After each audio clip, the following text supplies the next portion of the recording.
साथियों नमस्कार। स्वागत करते हैं आपका एक बार फिर से आपके अपने चैनल आर्यम स्टडी 24/7 में। तो साथियों हम लोग पढ़ रहे हैं विश्व का भूगोल, जिसके क्रम में आज हमारा 9वां चैप्टर है और इसमें हम लोग चर्चा करने वाले हैं कृषि एवं पशुपालन के बारे में।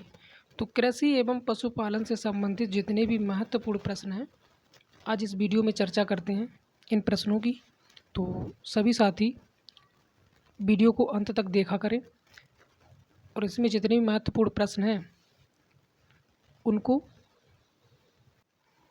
समझने की कोशिश करें। तो चलिए, हाँ, एक चीज़ और आप सभी को बता देना चाह रहा हूँ कि जो भी साथी चैनल पर नए हैं तो वो लोग अगर इतिहास और भारतीय संविधान ये वीडियो भी अगर देखना चाहते हैं तो हमारे चैनल पर विजिट करें और प्लेलिस्ट बनी हुई है, इतिहास की अलग बनी हुई है और भारतीय संविधान की अलग बनी हुई है। जो भूगोल है वो हम लोग कंटिन्यू चला रहे हैं, क्योंकि भारत का भूगोल हम लोग पूरा पढ़ चुके हैं, अभी हमारा चल रहा है विश्व का भूगोल। तो चलिए, इतनी सी जानकारी आप सभी के लिए थी। फिलहाल हम लोग बढ़ते हैं आगे और कृषि एवं पशुपालन से संबंधित प्रश्नों को करते हैं। पहला प्रश्न है, कृषि किस प्रकार की मानवीय आर्थिक क्रिया है? तो ये प्राथमिक जो है मानवीय आर्थिक क्रिया है। सर्वप्रथम कृषि प्रदेशों का विश्व वर्गीकरण किसने प्रस्तुत किया था? तो ये भी आपको याद रखना है। तो ये डी विटिल्सी ने, ठीक है, डी विटिल्सी। अगला प्रश्न है, विश्व के कृषि प्रदेशों का सर्वाधिक मान्य सीमांकन है? तो ये भी इन्हीं का है, डी विटिल्सी, ठीक है। नाम इनका याद कर लेना आप लोग। विश्व के संपूर्ण धरातली क्षेत्र का कितना प्रतिशत भाग कृषि योग्य है? तो ये 11%। अगला है, वॉन थ्यूनेन ने अपना कृषि अवस्थित सिद्धांत किस वर्ष दिया था? तो ये 1826 में दिया था। अगला प्रश्न इन्हीं से संबंधित है। वॉन थ्यूनेन ने अपने कृषि अवस्थित सिद्धांत में केंद्र के चारों ओर कितनी पेटियों की संख्या बताई? तो इन्होंने 6 पेटियों की संख्या बताई है। अगला प्रश्न ये भी इन्हीं से संबंधित है। वान थ्यूनेन का कृषि अवस्थित सिद्धांत किस पर आधारित है? तो ये तुलनात्मक लाभ पर आधारित है। इसके बाद आता है विश्व का सबसे बड़ा गेहूं उत्पादक देश। तो साथियों, सबसे ज़्यादा गेहूं की पैदावार होती है चीन में। अगला है, विश्व में गेहूं का सबसे बड़ा निर्यातक देश है? तो ये अर्जेंटीना है। अगला प्रश्न, गेहूं की कृषि का आदर्श तापमान है? तो ये 15 से 20 डिग्री सेंटीग्रेड का तापमान है, इसी में गेहूं की पैदावार अधिकतर होती है। अगला है, बसंतकालीन गेहूं की खेती कहाँ की जाती है? तो ये की जाती है रूस और कनाडा में। और अगला प्रश्न है, संसार में सिंचाई का सर्वाधिक उपयोग किस फसल की कृषि में होता है? तो ये जो है गेहूं की कृषि में होता है। अगला है, कौन सा देश विश्व में चावल का सबसे अधिक उत्पादन करता है? तो देश की बात हो रही है तो इसमें आ जाएगा चीन। चीन में सबसे ज़्यादा चावल की पैदावार होती है। इसके बाद आता है, विश्व में चावल के अंतर्गत सर्वाधिक क्षेत्रफल किस देश में है? अभी क्षेत्रफल की अगर बात करें तो ये भारत में है। अगला है, किसे मक्का का जन्म स्थान माना जाता है? तो मक्का जो है सबसे पहले कहाँ, मध्य अमेरिका में हुई थी, इसीलिए अमेरिका को जो है, मध्य अमेरिका को जो है मक्का का जन्म स्थान माना जाता है। अगला प्रश्न है, किस देश में गन्ने के प्रति हेक्टेयर उपज विश्व में सर्वाधिक है? तो ये क्यूबा में है। आगे बढ़ते हैं इसी के साथ। मक्का उत्पादक देशों का अवरोही क्रम है। अवरोही क्रम से आप लोग समझ ही रहे होंगे, अवरोही क्रम का मतलब होता है घटता हुआ क्रम, और इसके अपोजिट अगर जाएंगे आरोही क्रम तो वो बढ़ता हुआ क्रम होता है। तो घटता हुआ यानी सबसे ज़्यादा पहले, फिर उससे कम, फिर उससे कम, फिर उससे कम। तो सबसे ज़्यादा जो है यूएसए, इसके बाद चीन, इसके बाद ब्राज़ील, इसके सबसे बाद में आएगा आपका मैक्सिको, ठीक है। इसके बाद है, विश्व में मक्का की पेटी किस देश में पाई जाती है? तो ये भी आपकी यूएसए यानी संयुक्त राज्य अमेरिका, ठीक है। इसके बाद विश्व में चुकंदर के दो सबसे बड़े उत्पादक हैं, तो ये हैं आपके टर्की एवं यूक्रेन। यहाँ पर चुकंदर की पैदावार सबसे ज़्यादा होती है। विश्व में सोयाबीन के सर्वाधिक महत्वपूर्ण उत्पादक देश हैं, तो वो आपके कौन से हो जाएंगे? संयुक्त राज्य अमेरिका, ब्राज़ील, अर्जेंटीना एवं चीन। इसके बाद आपका आता है विश्व में नारियल का सबसे अधिक उत्पादन करता है, तो विश्व में सबसे ज़्यादा नारियल का उत्पादन करता है आपका इंडोनेशिया। ठीक है। इसके बाद आपका आता है विश्व का सबसे बड़ा चाय उत्पादक देश कौन सा है? तो चाय सबसे ज़्यादा उत्पादन होती है चीन में। देश की बात हो रही है यहाँ पर विश्व में, ठीक है। वैसे तो आपको पता ही होगा, असम है ना। देश की बात करेंगे तो संयुक्त राष्ट्र खाद्य एवं कृषि संगठन FAO के अद्यतन आंकड़ों पर आधारित वर्ष 2010 के लिए, ये थोड़ी सी जानकारी है, फिलहाल इसको स्किप करेंगे, आगे बढ़ेंगे। चाय के पौधे उगाने की डैपाग विधि विकसित हुई थी, तो ये फिलीपींस में हुई थी। ठीक है, ये एक विधि है डैपाग, जो कि फिलीपींस में सबसे पहले विकसित हुई थी। विश्व प्रसिद्ध उलंग किस्म की चाय किस देश में पैदा होती है? तो ये ताइवान में होती है। इसके बाद कहवा के उत्पादन के आधार पर देशों का सही अवरोही क्रम है, तो ये ब्राज़ील, कोलंबिया, इंडोनेशिया एवं आइवरी कोस्ट। अगला, मोचा कहवा जहाँ उगाई जाती है वह है यमन। अगला प्रश्न, विश्व में कहवा के दो अग्रगण्य उत्पादक हैं, तो कहवा जो है सबसे ज़्यादा की अगर बात करें तो ब्राज़ील, ब्राज़ील के बाद आपका आता है कोलंबिया। ठीक है। अगला है विश्व की कहवा मंडी के नाम से कौन प्रसिद्ध है? तो कहवा मंडी के नाम से विश्व की बात हो रही है तो इसमें आ जाएगा आपका साओ पालो। ठीक है। अब बढ़ते हैं आगे। चलिए, कुछ ऑब्जेक्टिव हैं तो इनको भी देख लेते हैं। प्रश्न में कहा गया निम्नलिखित में से कौन सा एक देश गेहूं तथा चावल दोनों का संसार का सबसे बड़ा उत्पादक देश है? ठीक है, चूँकि इसमें गेहूं की भी बात की है और चावल की भी, और गेहूं के बारे में हम लोग ऊपर पढ़ चुके हैं, तो क्या था? चीन था, और चावल के लिए भी चीन था, तो आंसर आपका हो जाएगा ऑप्शन नंबर है, यानी कि चीन। आगे बढ़ते हैं अगले प्रश्न की ओर। तो इसमें कहा गया है विश्व का विश्व का लगभग 1/3 प्राकृतिक रबर का उत्पादन होता है, तो 1/3 रबर का उत्पादन कहाँ होता है ये आपको बताना है। तो सबसे ज़्यादा यानी 1/3 प्राकृतिक रबर का उत्पादन जो है होता है आपका थाईलैंड में। इसके बाद सूची को मिलान करना है। चलिए, सूची फर्स्ट को सूची द्वितीय से सुमेलित कीजिए तथा सूचियों के नीचे दिए गए कूट का सही प्रयोग, सही उत्तर दीजिए। चलिए, रबर, कहवा, जैतून, गन्ना। चलिए, अभी ऊपर हम लोगों ने कुछ प्रश्न पढ़े थे, उनसे ही जो है हमें यहाँ पर अंदाज़ा लग जाएगा कौन सा आंसर किससे मिलेगा। तो चलिए मिलान कीजिए। तो सबसे पहले आप देख लीजिए, इसमें जो रबर है तो रबर है ये मलेशिया। ठीक है, एक का ये लास्ट वाले से हो जाएगा डी से। और इसमें क्या क्या आपने पढ़ा था? कहवा कोलंबिया, यानी बी का तीसरे से हो जाएगा। तो इसका इसमें आंसर कौन सा मिलेगा? एक का 4 से जा रहा था, यानी ये दोनों सही हो जाएंगे, बी सी। और दूसरा था बी का कोलंबिया, यानी 3, तो ये आपका ऑप्शन नंबर बी सही हो जाएगा। ठीक है, ऑप्शन नंबर बी।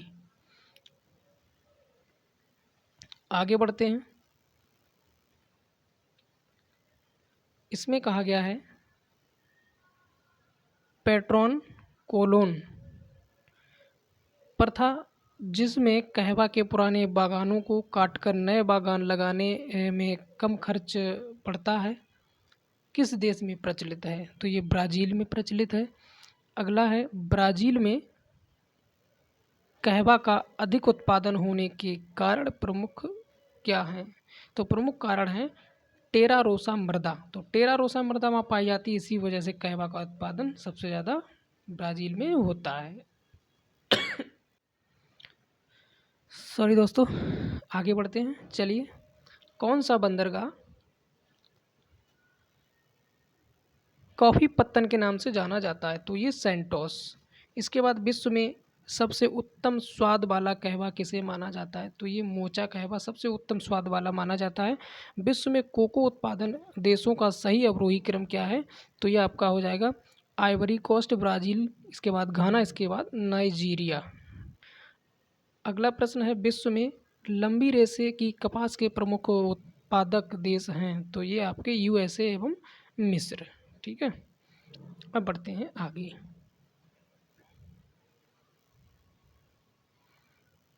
चलिए, इसमें क्या बताया गया है? तो कपास के बारे में है, विश्व में कपास का उत्पादन करने वाले प्रमुख देशों का उत्पादन के आधार पर सही अवरोही क्रम। तो साथियों, ये जो यूपीपीएससी यानी आरओ की जो परीक्षा हो रही है, इसमें जो लेबल होता है इसी टाइप से होता है। आपसे कभी घटता क्रम, कभी बढ़ता क्रम, या फिर मिलान वाले, है ना, या फिर कथन वाले, इस टाइप के प्रश्न ज़्यादा आते हैं। तो मेरे हिसाब से इन प्रश्नों को आपको सही से कर लेना चाहिए। तो इसका जो अवरोही क्रम है यानी कि घटता हुआ जो क्रम है, वो है सबसे पहले चीन, इसके बाद संयुक्त राज्य अमेरिका, इसके बाद CIM एवं भारत। ठीक है, तो अगला प्रश्न है, विश्व में लंबे रेशे के कपास का सबसे बड़ा उत्पादक एवं निर्यातक देश है? तो वो है संयुक्त राज्य अमेरिका। अगला है, विश्व में कपास का सबसे बड़ा निर्यातक देश कौन सा है? तो वही बात है, संयुक्त राज्य अमेरिका। जूट उत्पादन देशों का सही अवरोही क्रम। अवरोही क्रम से आप लोग समझ ही गए होंगे, घटता हुआ क्रम, यानी कि पहले सबसे ज़्यादा वाला आएगा, इसके बाद कम वाला।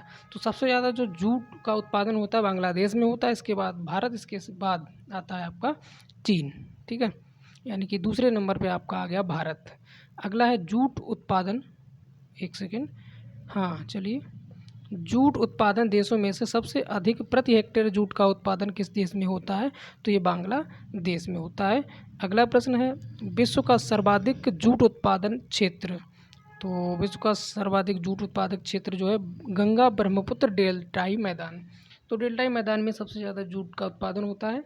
अगला जो प्रश्न है, चलिए महत्वपूर्ण प्रश्न, रेशम के उत्पादन हेतु व्यापारिक स्तर पर रेशम के कीड़ों का पाला जाना कहलाता है? तो ये सेरीकल्चर कहला जाता है, आप सभी कहलाता है, आप सभी जानते हैं। तो अगला प्रश्न है, सर्वाधिक रबड़ की खेती होती है? तो ये अमेजन तथा जैरे बेसिन में होती है। विश्व में प्राकृतिक रबड़ का सबसे बड़ा उत्पादक आपका थाईलैंड है। और इसके बाद है, विश्व में संश्लेषित या फिर सिंथेटिक रबड़ का सबसे बड़ा उत्पादक आपका संयुक्त राज्य अमेरिका। और विश्व में तंबाकू का सबसे बड़ा उत्पादक देश चीन। ठीक है, विश्व में तंबाकू का उत्पादन करने वाले प्रमुख देशों का उत्पादन के आधार पर सही अवरोही क्रम। तो अवरोही क्रम बताने की ज़रूरत नहीं है, सबसे ज़्यादा, कम कम, इसके बाद और कम। ठीक है, यानी चीन, इसके बाद यूएसए, इसके बाद भारत, लास्ट में आपका आएगा ब्राज़ील। अगला प्रश्न, उच्च कोटि की मादकता वाली सुगंध से परिपूर्ण ओरिएंटल किस्म की तंबाकू का विश्व में सर्वाधिक उत्पादन कहाँ होता है?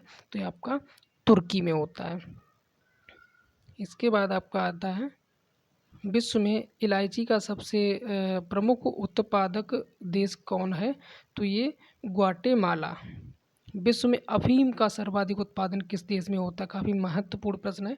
अफीम के बारे में अगर पूछा जाए तो सबसे ज़्यादा अफीम जो है कहाँ होती है? अफगानिस्तान में होती है। अगला प्रश्न है, विश्व में सर्वाधिक आलू कहाँ पैदा होता है? तो ये रूस में। आलू की बात हो रही है, सबसे ज़्यादा आलू जो है रूस में होता है, याद रखना। इसके बाद विश्व में अंगूर का सर्वाधिक उत्पादन कहाँ होता है? तो ये इटली में होता है। ठीक है, और अगला प्रश्न है, किसको कृषि क्षेत्र में हरित क्रांति का जन्मदाता कहा जाता है? तो विश्व की अगर बात करें तो नॉर्मन बोरलॉग। ठीक है, पूरा नाम है नॉर्मन ई बोरलॉग को हरित क्रांति का जनक कहा जाता है। चलिए, एक प्रश्न और है, भारत में हरित क्रांति का जन्मदाता किसे कहा जाता है? आप लोग कमेंट बॉक्स में इसका आंसर देंगे। ठीक है, ये तो विश्व की बात होगी। विश्व में अगर हरित क्रांति की बात करें तो जन्मदाता हो जाएंगी नॉर्मन बोरलॉग। और भारत में कौन है हरित क्रांति के जनक या फिर जन्मदाता? आप लोग कमेंट बॉक्स में कमेंट करेंगे। अगला प्रश्न है, मूंगफली कहाँ की प्रमुख फसल है? तो ये जाम्बिया की। जाम्बिया की फसल कौन सी? मूंगफली। विश्व में केले का सबसे बड़ा उत्पादक आपका भारत है। सबसे ज़्यादा केला कहाँ होता है? भारत में होता है। भारत का सबसे बड़ा दुग्ध उत्पादक आपका, सॉरी विश्व की बात हो रही, तो विश्व में सबसे ज़्यादा दूध कहाँ होता है? सबसे बड़ा उत्पादक भारत है। ठीक है, दूध का सबसे बड़ा उत्पादक आपका भारत है। विश्व में ऊन का सर्वाधिक उत्पादन करने वाला देश आपका ऑस्ट्रेलिया है। सबसे ज़्यादा ऊन जो है ऑस्ट्रेलिया में होती है। अगला प्रश्न है, विश्व का सबसे बड़ा लौंग उत्पादक देश आपका जंजीबार। ठीक है, ये भी एक देश है जंजीबार। मूंगफली का मूल स्थान आपका ब्राज़ील, ऊपर हम लोग पढ़ चुके हैं। कौन सा देश गेहूं और चावल दोनों के लिए विश्व में सबसे बड़ा उत्पादक है? ऊपर हम 2 बार प्रश्न पढ़ चुके हैं, आंसर हो जाएगा चीन। आगे बढ़ते हैं। अगला प्रश्न, भारत सर्वश्रेष्ठ भारत सर्वश्रेष्ठ उत्पादक एवं उपभोक्ता है, तो ये चाय का। दुग्ध के अग्रणी उत्पादकों का सही अवरोही क्रम, तो अवरोही क्रम तो आप समझ ही गए होंगे। तो सबसे ज़्यादा होता है भारत में, उससे कम चीन में, उसके बाद संयुक्त राज्य अमेरिका और सबसे कम होता है रूस में। तो सबसे ज़्यादा भारत में ही होता है दुग्ध उत्पादन। आगे बढ़ते हैं। स्थानांतरशील कृषि की शुरुआत सर्वप्रथम कहाँ से हुई है? तो ये थाईलैंड से हुई है। अगला झूम है, तो झूम एक प्रकार की खेती होती है, आप लोग समझ रहे होंगे, झूम खेती के बारे में पढ़ा भी होगा। आगे बढ़ते हैं। वीडियो थोड़ा लंबी हो जाएगी, लेकिन आप लोग थोड़ा धैर्य रखें, थोड़े से प्रश्न और बचे हुए हैं। आज इस टॉपिक को करते हैं कंप्लीट। थाईलैंड में की जाने वाली स्थानांतरित कृषि को किस नाम से जाना जाता है? तो इसे तमराई के नाम से जाना जाता है। अगला प्रश्न है, वियतनाम एवं लाओस में की जाने वाली स्थानांतरित कृषि को क्या कहा जाता है? तो इसे रे कहा जाता है। थोड़ा छोटा सा नाम है आपका, रे। अगला प्रश्न है, ट्रक फार्मिंग। तो ट्रक फार्मिंग का अभिप्राय बागवानी कृषि से है। विश्व में बागानी कृषि का सर्वाधिक विकास कहाँ हुआ? तो ये दक्षिण पूर्वी एशिया में हुआ। इसके बाद झूम कृषि कहाँ पर की जाती है? तो ये उत्तर पूर्व भारत में की जाती है। ठीक है, अगला प्रश्न है, विश्व में किस प्रकार की कृषि का सर्वाधिक प्रचलन है? तो ये स्थानबद्ध कृषि का। सर्वाधिक सघन खेती प्रचलित है, तो ये जापान में। मिलीजुली खेती से क्या तात्पर्य है? तो मिलीजुली खेती से तात्पर्य है पशुपालन और कृषि साथ साथ करना। रेशम के उत्पादन हेतु व्यापारिक स्तर पर रेशम के कीड़ों का पाला जाना क्या कहलाता है? तो सेरीकल्चर कहा जाता है। अभी हम लोग पढ़ चुके हैं इस प्रश्न को। रेशम की बात जब भी आएगी हम लोग सेरीकल्चर को नहीं भूलेंगे। ठीक है, इसके बाद व्यापारिक उद्देश्यों की पूर्ति हेतु समुद्री जीवों के उत्पादन की क्रिया क्या कहलाती है? तो ये मेरीकल्चर। देखिए, एक नया शब्द आज हमें पढ़ने को मिला है, समुद्री जीवों के उत्पादन की क्रिया मेरीकल्चर कहलाती है। शायद आप लोगों को भी पहली बार पढ़ने को मिला हो, कमेंट बॉक्स में बताएं। अगला है, व्यापारिक स्तर पर की जाने वाली मछली पालन की क्रिया को क्या कहते हैं? तो पिसीकल्चर कहते हैं। ये तो शायद पढ़ा हुआ है। अगला है, वनों के संरक्षण एवं संवर्धन से संबंधित क्रिया क्या कहलाती है? सिल्वीकल्चर, वनों के संरक्षण से संबंधित। ठीक है, इसके बाद आपका आता है, व्यापारिक स्तर पर की जाने वाली फूलों की कृषि को क्या कहते हैं? ये फ्लोरिकल्चर, ये भी पढ़ा हुआ है। अगला है, व्यापारिक स्तर पर किया जाने वाला विभिन्न प्रकार के फलों का उत्पादन, ये भी आपका हॉर्टिकल्चर। ठीक है, व्यापारिक स्तर पर शहद उत्पादन किया जाने वाला मधुमक्खी पालन या मौन पालन का कार्य क्या कहलाता है? तो ये आपका एपीकल्चर, ये भी आपका पढ़ा हुआ है। सारे महत्वपूर्ण प्रश्न हैं। जमीन पर फैलने वाली सब्जियों की व्यापारिक कृषि क्या कहलाती है? तो ये ओलेरीकल्चर। ठीक है, सेरीकल्चर का संबंध आपका रेशम कीट से है। चलिए, ऑब्जेक्टिव प्रश्न है ROARO। देखिए, यही चीज़ तो है, ROARO के मेंस में पूछा गया प्रश्न, मूंगफली निम्नलिखित में से कहाँ जो है कहाँ की प्रमुख फसल है? तो अभी हम लोग पढ़ चुके हैं ना कहाँ की है। चलिए, कमेंट बॉक्स में बताइए कहाँ की फसल है मूंगफली। ऑप्शन है जॉर्जिया, गैम्बिया, घाना या फिर ग्वाटेमाला। तो इसका आपका आंसर हो जाएगा Gambia. Option number B is the right answer. देखिए, PCS प्री में पूछा गया और UPSC PSC ROARO में मेंस में पूछा गया। इसके बाद दुग्ध उत्पादन किस देश का प्रथम स्थान है? चलिए, ये तो बता ही दो, ऑप्शन नंबर बी है B is the right answer, क्योंकि सबसे ज़्यादा दूध की पैदावार कहाँ होती है, यानी दूध का उत्पादन आपका भारत में होता है। आगे बढ़ते हैं। मुझे लग रहा है क्वेश्चन हो गए समाप्त और टॉपिक हो गया हमारा कंप्लीट। ठीक है, तो चलिए फिर मिलते हैं कल अगले वीडियो में अगले टॉपिक के साथ। तब तक के लिए नमस्कार, जय हिंद, जय भारत।